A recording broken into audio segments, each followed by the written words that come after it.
ഈ നിയമസഭാ തെരഞ്ഞെടുപ്പിൽ ഏറ്റവും വാശിയേറിയ പോരാട്ടങ്ങൾ നടക്കുന്നത് എവിടെയാണെന്ന് ചോദിച്ചാൽ പല പേരുകൾ നമുക്ക് പറയാനുണ്ടാവും. ഒരു പിടി മണ്ഡലങ്ങൾ ശക്തിയേറിയ ത്രികോണ മത്സരത്തിന് ഉൾപ്പെടെ സാക്ഷിയാവുന്നുണ്ട്. ചിലയിടങ്ങളിൽ LDF UDF എന്ന നിലയ്ക്ക് വലിയ പോരാട്ടം നമ്മൾ കാണുന്നുണ്ട്. പാലക്കാട് ഒക്കെ നമ്മൾ കാണുകയാണ്. ഇതിൽ ഏറ്റവും ശ്രദ്ധേയമായ മണ്ഡലം, ഏറ്റവും വാശിയേറിയ മത്സരം നടക്കുന്ന മണ്ഡലമാണ് കണ്ണൂർ ജില്ലയിലെ പേരാവൂർ. UDF-നായി സിറ്റിംഗ് MLA-യും KPCC അധ്യക്ഷനുമായ സണ്ണി ജോസഫ് കളത്തിലിറങ്ങുമ്പോൾ LDF-നായി CPM-ന്റെ കേന്ദ്ര കമ്മിറ്റി അംഗം KK ശൈലജയാണ് കളത്തിൽ. പ്രചാരണത്തിൽ സജീവമായി ഇരുവരും ഇന്ന് നാമനിർദ്ദേശ പത്രിക സമർപ്പിക്കുകയും ചെയ്തു. മണ്ഡലത്തിൽ കഴിഞ്ഞ 15 വർഷം നടപ്പാക്കിയ കാര്യങ്ങൾ പറഞ്ഞാണ് സണ്ണി ജോസഫിന്റെ പ്രചാരണം. മണ്ഡലത്തിലെ വികസന മുരടിപ്പും സർക്കാരിന്റെ ഭരണ നേട്ടങ്ങളും പറഞ്ഞ് KK ശൈലജയും പ്രചാരണം ഘടിപ്പിക്കുന്നു. പൈലി പാത്തിയാട്ടാണ് NDA സ്ഥാനാർത്ഥി. ശൈല ടീച്ചർ ഞാനുമായിട്ട് ആദ്യമൊന്നും മത്സരിച്ചു. എനിക്കൊരു ഇമേജും ഉണ്ടായിരുന്നില്ല. പക്ഷേ ഞാൻ സാധാരണ ജനങ്ങളുമായി ബന്ധപ്പെട്ട് പ്രവർത്തിക്കുന്ന ആളായിരുന്നു. ഞാൻ ജയിച്ചു. ശൈല ടീച്ചർ ഈ പറയുന്ന ഇമേജോടുകൂടി വടകരയിൽ മത്സരിച്ചു. ഷാഫിയോട് വൻ ഭൂരിപക്ഷത്തിൽ പരാജയപ്പെട്ടു. ടീച്ചർ ഇവിടെ മത്സരിക്കാൻ ടീച്ചറിൻ്റെ മനസ്സെന്താണെന്ന് നിങ്ങൾ വായിച്ച് മനസ്സിലാക്കുക. എനിക്ക് ടീച്ചറായാലും ആരായാലും എനിക്ക് എൻ്റെ ഒരു പിന്തുണ ഇവിടെയുണ്ട്. പഞ്ചായത്തിൻ്റെ പാറ്റേൺ അനുസരിച്ച് 10,000-ൻ്റെ മുകളിലൂടെ ഭൂരിപക്ഷമുണ്ട്.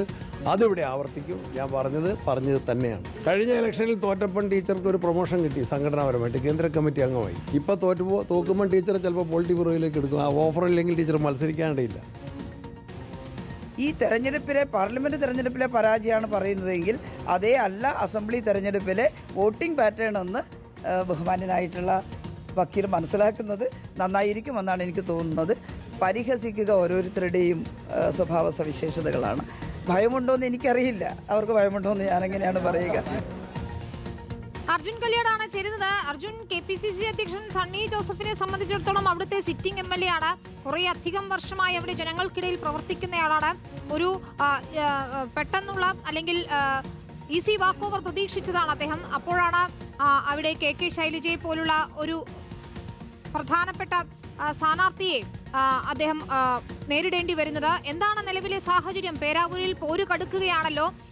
ഒപ്പം ഇന്ന് നാമനിർദ്ദേശ പത്രിക സമർപ്പിക്കുന്ന സമയത്തും ഇരുവരും പരസ്പരം ശക്തമായ രാഷ്ട്രീയം പറഞ്ഞുകൊണ്ടാണ് നമ്മൾ കാണുന്നത്. അഭിജിത്ത്,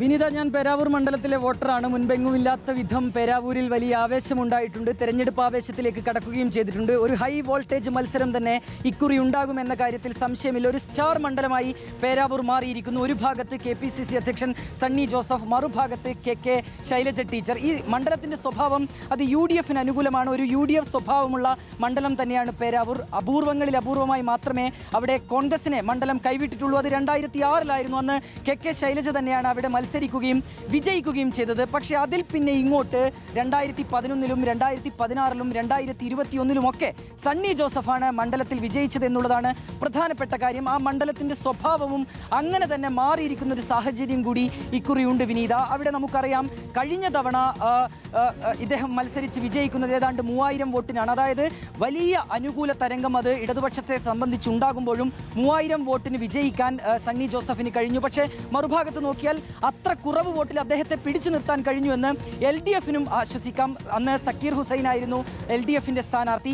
ഇക്കുറി കാര്യങ്ങൾ വരികയാണെങ്കിൽ KK ശൈലജ ഈ മണ്ഡലത്തിലേക്ക് ഇറങ്ങുന്ന ഒരു സാഹചര്യമുണ്ട്. മട്ടന്നൂരായിരുന്നു KK ശൈലജയുടെ മണ്ഡലം. പിന്നീട് അവിടെ നിന്ന് ഈ മണ്ഡലം പിടിച്ചെടുക്കാൻ, പേരാവൂർ പിടിച്ചെടുക്കുക എന്ന ദൗത്യവുമായാണ് ശൈലജയെ പേരാവൂരിലേക്ക് ഇറക്കുന്നത്. ആ സമയത്ത് വലിയ ആവേശം, വലിയ പ്രതീക്ഷയൊക്കെ LDF ക്യാമ്പിനെ സംബന്ധിച്ചുണ്ട്. അതിലേറ്റവും പ്രധാനപ്പെട്ടത് KK ശൈലജയുടെ ഒരു പ്രതിച്ഛായ തന്നെയാണ്, ആ ഒരു ജനപ്രീതി തന്നെയാണ്. അത് വോട്ടായി മാറുകയും അങ്ങനെ പേരാവൂർ മണ്ഡലം ഇത്തവണ UDF-ൽ നിന്ന് പിടിച്ചെടുക്കാൻ കഴിയും എന്നുള്ളൊരു ആത്മവിശ്വാസമാണ് LDF-നെ സംബന്ധിച്ചുള്ളത്. അത് വോട്ടായി മാറുമെന്നും കൂടി അവർ പ്രതീക്ഷിക്കുന്നുണ്ട്. അതേസമയം നമ്മൾ കണക്കുകളിലേക്ക് നോക്കുകയാണെങ്കിൽ വിനീത, ഈ മണ്ഡലത്തിൽ അന്ന് 2006-ൽ KK ശൈലജ വിജയിക്കുമ്പോൾ ഉണ്ടായ മണ്ഡലത്തിന്റെ ഘടനയല്ല ഇപ്പോഴുള്ളത്. അന്ന് മട്ടന്നൂരിന്റെ ഒരു ഭാഗമൊക്കെ ഈ പേരാവൂർ മണ്ഡലത്തിന്റെ ഒപ്പമായിരുന്നു. പിന്നീടാണ് ഈ മണ്ഡലത്തിന്റെ പുനർനിർണയം നടക്കുകയും അങ്ങനെ ഈ മണ്ഡലത്തിന്റെ സ്വഭാവം മാറുന്നത് കൊട്ടിയൂർ ഉൾപ്പെടെയുള്ള ഭാഗങ്ങൾ, കണിച്ചാർ ഉൾപ്പെടെയുള്ള ഭാഗങ്ങളാണ് പേരാവൂരിനൊപ്പം കൂട്ടിച്ചേർത്തത്. അങ്ങനെ UDF സ്വഭാവമായ ഒരു മണ്ഡലമായി പേരാവൂർ മാറുകയായിരുന്നു. അതിനാൽ തന്നെ UDFന് തന്നെയാണ് മുൻതൂക്കം. പക്ഷേ ഇക്കുറി എന്താണ് സാഹചര്യം എന്നുള്ളതാണ് പ്രധാനപ്പെട്ട ചോദ്യം. അതിൽ ഉയർന്നു വരുന്ന ഒട്ടനവധി ഘടകങ്ങളുണ്ട്. അതിലൊന്ന് ഈ കെ സുധാകരനുമായി ബന്ധപ്പെട്ട വിവാദങ്ങൾ. അത് ഒരു പക്ഷേ ഈ മണ്ഡലത്തിൽ സ്വാധീനിക്കുമോ എന്നുള്ളതാണ് കാത്തിരുന്ന് കാണേണ്ടത്. താൻ ഒരു തരത്തിലും പാർട്ടിക്കെതിരല്ല എന്ന് കെ സുധാകരൻ പറയുന്നുണ്ട്. സജീവമായി പാർട്ടിയുടെ പ്രചാരണ പരിപാടികളിലൊക്കെ താൻ എത്തുമെന്നും അദ്ദേഹം പറഞ്ഞിട്ടുണ്ട്. പക്ഷേ ഈ വിവാദങ്ങളൊക്കെ നടന്ന സമയത്ത് പേരാവൂരിൽ സുധാകരൻ അനുകൂലികളുടെ വലിയ വിമർശനമുണ്ടായിരുന്നു. സണ്ണി ജോസഫിനെതിരെ പോസ്റ്ററുകൾ പേരാവൂരിൽ പലയിടത്തും പ്രത്യക്ഷപ്പെടുന്ന സാഹചര്യങ്ങളുമുണ്ടായി. അതൊക്കെ ഇക്കുറി തെരഞ്ഞെടുപ്പിൽ പ്രതിഫലിക്കുമോ, അതൊക്കെ ഒരു ഘടകമായി മാറുമോ എന്നുള്ളത് കാത്തിരുന്ന് കാണേണ്ടതാണ്. പക്ഷേ കെ സുധാകരൻ ഈ മണ്ഡലത്തിലേക്ക് എത്തുകയും സണ്ണി ജോസഫിനായി പ്രചാരണം നടത്തുകയും ചെയ്താൽ അതിന്റെ സ്വഭാവം അല്ലെങ്കിൽ ആ രീതിയിലുള്ള മാറ്റങ്ങളൊക്കെ അവിടെ ഏതായാലും UDFന് അനുകൂലമായി തന്നെ വരികയും ചെയ്യും. കെ ശൈലജയെ സംബന്ധിച്ചാണെങ്കിൽ ഈ മണ്ഡലം തിരിച്ചെടുക്കുക എന്നുള്ള ദൗത്യമാണ് അവർക്ക് മുന്നിലുള്ളത്. അങ്ങനെയല്ല എങ്കിൽ അവരുടെ രാഷ്ട്രീയ ഭാവിക്ക് തന്നെ അത് വലിയ തരത്തിൽ ദോഷമായി മാറും എന്നുള്ള കാര്യത്തിൽ സംശയമില്ല. വടകരയിലേക്കാണ് കെ ശൈലജ കഴിഞ്ഞ പാർലമെന്റ് തെരഞ്ഞെടുപ്പിൽ ചെന്നത്. വടകര മണ്ഡലം അത് നേടിയെടുക്കുക എന്നുള്ളതായിരുന്നു കെ ശൈലജയുടെ മുന്നിലുള്ള ദൗത്യം. പക്ഷേ അങ്ങനെയൊന്നും ഉണ്ടായില്ല. അവിടെ പരാജയപ്പെട്ട് കെ ശൈലജ മടങ്ങി വരേണ്ട ഒരു സാഹചര്യം ഉണ്ടായി. മട്ടന്നൂർ MLA സ്ഥാനത്തേക്ക് തന്നെ മടങ്ങി വരേണ്ട ഒരു സാഹചര്യം ഉണ്ടായി. പിന്നീടാണ് മട്ടന്നൂരിൽ തന്നെ ഇക്കുറി മത്സരിക്കും, അദ്ദേഹം കെ ശൈലജയെ പിണറായിക്ക് ശേഷം ഒരു മുഖമായി CPM ഉയർത്തിക്കാട്ടും എന്നൊക്കെ കരുതുന്നിടത്താണ് കെ ശൈലജയ്ക്ക് ഇക്കുറി മാറ്റമുണ്ടാകുന്നതും പേരാവൂരിൽ അവരെത്തുന്നതും. ഏതായാലും വലിയ മത്സരം പേരാവൂരിൽ ഇക്കുറി ഉണ്ടാകും എന്നുള്ള കാര്യത്തിൽ യാതൊരു സംശയമില്ല. 3000 വോട്ട് എന്ന ഭൂരിപക്ഷത്തിലാണ് സണ്ണി ജോസഫ് നിൽക്കുന്നത്. ഇത് മറികടന്നുകൊണ്ട് അട്ടിമറി വിജയം നേടും എന്നുള്ളത് തന്നെയാണ് LDF ക്യാമ്പിലെ പ്രതീക്ഷകൾ. അങ്ങനെയായ അല്ല എങ്കിൽ സണ്ണി ജോസഫ് മത്സരിച്ച് പരാജയപ്പെട്ടു കഴിഞ്ഞാൽ ഒരു KPCC അധ്യക്ഷന്റെ പരാജയം അത് കോൺഗ്രസിന് താങ്ങാൻ കഴിയുന്നതല്ല. നേരെ മറിച്ച് കെ ശൈലജയാണ് പരാജയപ്പെടുന്നത് എങ്കിൽ അവരുടെ രാഷ്ട്രീയ ഭാവിക്ക് കൂടി അതൊരു ചോദ്യചിഹ്നമായി മാറും. അഭിജിത്ത്, ഞാനും അഭിജിത്തും ഒക്കെ പേരാവൂരിലെ വോട്ടർമാരാണ്. ഒരു കാര്യം കൂടി ചോദിക്കട്ടെ. വാശിയേറിയ മത്സരം നടക്കുന്ന പേരാവൂരിൽ ഇതിപ്പോൾ NDAയുടെ കാൻഡിഡേറ്റ് എന്ന് പറയുന്നത് പൈലി വാദ്യാട്ടാണ്. പൈലി വാദ്യാട്ടിന് എന്തെങ്കിലും സ്വാധീനം അവിടെ ഉണ്ടാക്കാൻ കഴിയുമെന്ന് കരുതുന്നുണ്ടോ?